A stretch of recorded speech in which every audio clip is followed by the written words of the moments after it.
ಇಂದು ಹಿಂದೆ ಇಲ್ಲಿ ಒಂದು ಮನೆ ಕಟ್ಟುವಾಗ ಒಂದು ದೀಪ ಥರ ಉರಿತಾ ಇತ್ತು. ಇಲ್ಲಿ ನಾಳೆ ದಿವಸ ಇಲ್ಲಿ ಏನೋ ಒಂದು ವಿಸ್ಮಯ ಇದೆ ಅನ್ನೋದೊಂದು ನನಗೆ ಒಂದು ಕ್ಲೂ ಸಿಕ್ತು.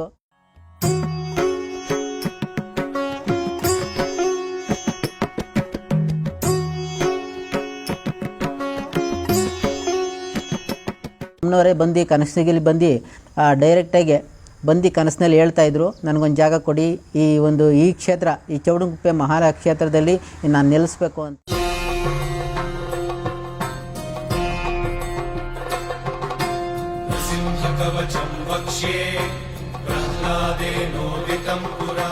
ಏನು ರಾಮನ ಪ್ರತಿಷ್ಠಾಪನೆ ಆಯಿತು, ಅವತ್ತಿನ ದಿವಸನೇ ಯಮ್ಮನವ್ರನ್ನ ಇಲ್ಲಿ ಪ್ರತಿಷ್ಠಾಪನೆ ಆಯಿತು.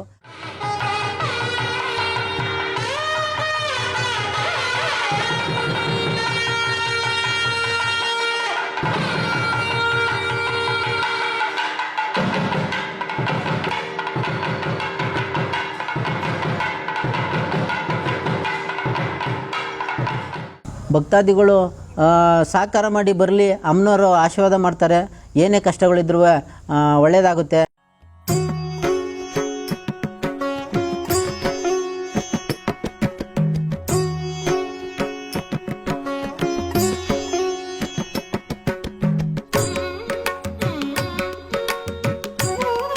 ಸರ್ವಮಂಗಳೆ ಮಾಂಗಲ್ಯ ಶಿವಾರ್ಥ ಸಾಧಿಕೆ ಶರಣ್ಯ ಕಂಬಿಕೆ ದೇವಿ ನಾರಾಯಣಿ ನಮಸ್ತುತೆ.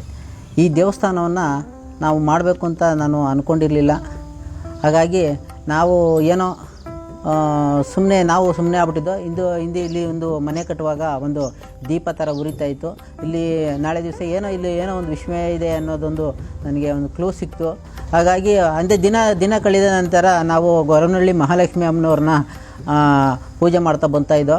ಹಾಗಾಗಿ ಯಮ್ಮನಿ ಏನೋ ನಮಗೆ ಮೈಗೆ ನಮಗೆ ಶೇಖರಣೆ ಆಗಿದ್ದಾಳೆ ಅಂದ್ಕೊಂಡಿದ್ದು. ಹಾಗಾಗಿ ಕಾಲಕ್ರಮೇಣ ಏನಾಯಿತು, ಅಮ್ಮನವರೇ ಬಂದು ಕನಸಿನಲ್ಲಿ ಬಂದು ಡೈರೆಕ್ಟಾಗಿ ಬಂದು ಕನಸಿನಲ್ಲಿ ಹೇಳ್ತಾಯಿದ್ರು, ನನಗೊಂದು ಜಾಗ ಕೊಡಿ, ಈ ಕ್ಷೇತ್ರ ಈ ಚೌಡಂಗುಪ್ಪೆ ಮಹಾಲ ಕ್ಷೇತ್ರದಲ್ಲಿ ನಾನು ನೆಲೆಸಬೇಕು ಅಂತ ಒಂದು ವಿಚಾರವನ್ನು ತಿಳಿಸಿದ್ರು. ತಿಳಿಸಿದ ನಂತರ ಕೆಲವು ಆಯಮ್ಮನಿ ಏನೇನು ಕೆಲಸಗಳಾಗಬೇಕು ಆ ಕೆಲಸಗಳನ್ನೆಲ್ಲ ಮುನ್ನೆಚ್ಚರಿಕೆ 3 ದಿವಸ ಮುಂಚೆನೇ ನಮಗೆ ಅದು ವೀಕ್ಷಣೆ ಇದನ್ನು ಕೊಡ್ತಾಯಿದ್ಲು, ವರದಿನ ಕೊಡ್ತಾಯಿದ್ಲು. ಯಾರೇ ಏನೇ ಇಲ್ಲಿ ತೊಂದರೆ ಕೊಟ್ಟರು ಕೂಡ ವರದಿನ ಮುಂಚೆನೇ ನನಗೆ ವರದಿನ ಕೊಡ್ತಾಯಿದ್ರು.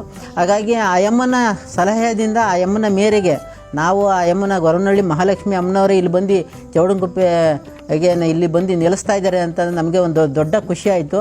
ಈ ಕ್ಷೇತ್ರಕ್ಕೆ ಈ ಸುತ್ತಮುತ್ತಲ ಪ್ರದೇಶಗಳಿಗೆ ಒಂದು ಮಹಾಲಕ್ಷ್ಮಿ ಅಮ್ಮನವರು ಇದ್ದಾರೆ ಅಂತ ಸಾರ್ವಜನಿಕರಿಗೆಲ್ಲ ಗೊತ್ತಾಗುತ್ತೆ ಅಂತ ಹೇಳ್ತಾ, ಆಯಮ್ಮ ನಮಗೆ ಏನೇನು ಒಳ್ಳೇದು ಮಾಡಿದ್ದಾಳೆ ಅನ್ನೋದು ನಮಗೆ ಆಯಮ್ಮನಿಗೆ ಗೊತ್ತಿರ್ತಕ್ಕಂಥ ವಿಚಾರಗಳು.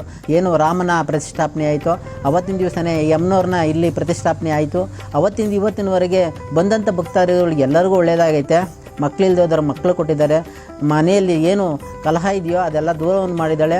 ಹೊರಗಡೆ ಬೆಂಗಳೂರು ನಗರದಲ್ಲಿ ಎಷ್ಟು ರಾಜಾಜಿನಗರ, ಗಿರಿನಗರ, ರಾಜಗೋಪಾಲ್ ನಗರ, ಯಜ್ಞಹಳ್ಳಿ ಮತ್ತು ಸುತ್ತಮುತ್ತಲಿನ ಪ್ರದೇಶಗಳಲ್ಲಿ ಕಾಮಾಕ್ಷಿಪಾಳ್ಯ, ಕಮಲಾನಗರ ಈ ಕಡೆ ಎಲ್ಲ ಸುತ್ತಮುತ್ತಲ ಪ್ರದೇಶದಲ್ಲಿ ಕರ್ಕೊಂಡು ಹೋಗ್ತಾ ಇರ್ತಾರೆ.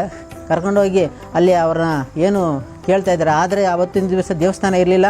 ಇವತ್ತು ದೇವಸ್ಥಾನ ಆಗಿರೋದ್ರಿಂದ ಎಲ್ಲರೂ ಕೂಡ ಇಲ್ಲಿ ಬರ್ತಾರೆ. ಬಂದು ಅಮಾವಾಸ್ಯೆ ಹುಣ್ಣಿಮೆ ಪ್ರತಿ ಮಂಗಳವಾರ ಮತ್ತು ಶುಕ್ರವಾರ ವಿಶೇಷವಾಗಿರ್ತದೆ. ಅಮಾವಾಸ್ಯೆ ಹುಣ್ಣಿಮೆ ದಿವಸವೂ ಕೂಡ ವಿಶೇಷವಾಗಿ ಪೂಜೆ ನಡೀತಾನೆ ಇರ್ತದೆ. ಭಕ್ತಾದಿಗಳು ಬರ್ತಾರೆ.